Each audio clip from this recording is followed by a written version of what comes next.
Hey kids, I'm here to tell you about Fuzzy Bunny Happy Time. Oh no!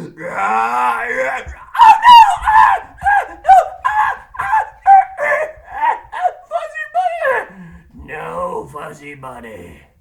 Just read Watership Down.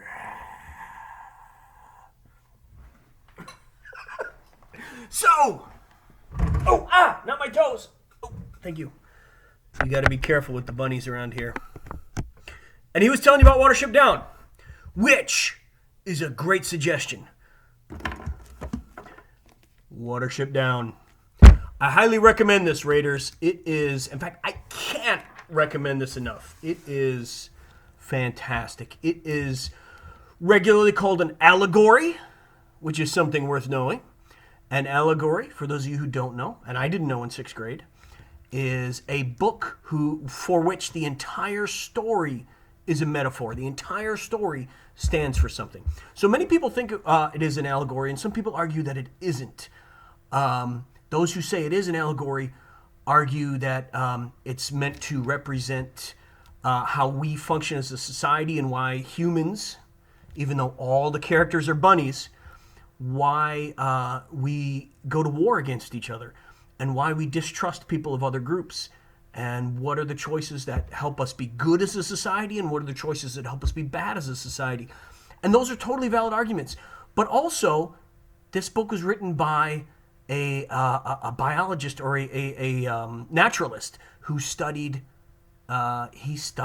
rabbits and how their societies function. And he used that to create this story about rabbits. And the main group of rabbits have to form a society. They're forced out of where they live and they have to find a new place. And then they come into interactions with a whole different clan or a whole different group of rabbits who aren't making the same choices. And maybe they're evil and bad, or maybe they just have a different culture of understanding how they do things. There's a lot of violence and viciousness between rabbits in some scenes and a lot of sweet and tenderness in other parts. There's definitely a lot of moments of survival. And it is a dense, epic book. And the final thing I want to make sure I say about this, for those of you, I would think, I know a number of you have told me you're very into Tolkien, into Lord of the Rings and The Hobbit, and this probably would be a book that's totally up your alley if you like Tolkien.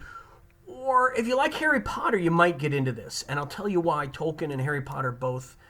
I can't...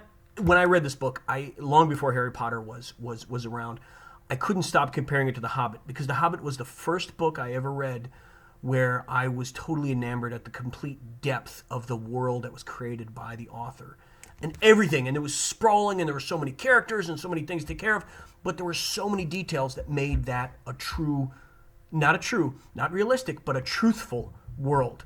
And in the same story, Watership Down, the same things happen, and I couldn't get enough of it when I was a little older than you when I read it for the first time.